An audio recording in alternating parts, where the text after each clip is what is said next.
மாரி செல்வராஜ் இன்னைக்கு தமிழில் ஒரு முக்கியமான இயக்குனராக இருக்கார். ஸோ அவரோட ட்ராவல், அவர் வந்து இந்த மீசை முறுக்கு இப்பா பாதி அவரோட கதையெல்லாம் எடுத்திருப்பார்ல, அந்த மாதிரி கொஞ்சம் ஜாலியாக ஏதாவது இருக்கும் அப்படின்னு சொல்லிட்டு, வாழை, குழந்தைங்களாம் இருந்தாங்க, ஸ்கூல் லவ் ஏதாவது இருக்கும் அப்படின்ற மாதிரி ஒரு எதிர்பார்ப்பில் வந்து உட்காந்தேன்.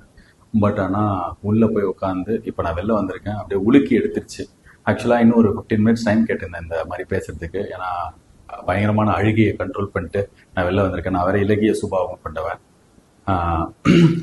ரொம்ப ரொம்ப மூவிங்கான, ரொம்ப ரொம்ப அப்பா என்ன ஒரு லைஃப் அப்படின்னு சொல்லிட்டு ஷாக் ஆகிற மாதிரி, ஆச்சரியப்படுற மாதிரி ஒரு வாழ்க்கையை பதிவு பண்ணியிருக்காரு. நான் சென்னையில் வளர்ந்த பையன், இங்கே இருக்கிற தெருவாக சுற்றியிருக்கேன். ஸோ இன்னைக்கு மாரி செல்வராஜை வந்து ஒரு திரைத்துறையில் இருக்கிற முக்கியமான இயக்குனராக தெரியும். ஆனால் அவரோட லைஃப்பில் நடந்த ரொம்ப முக்கியமான ஒரு சம்பவத்தை பதிவு பண்ணியிருக்காரு. என்ன அது ரொம்ப பாதிச்சுது.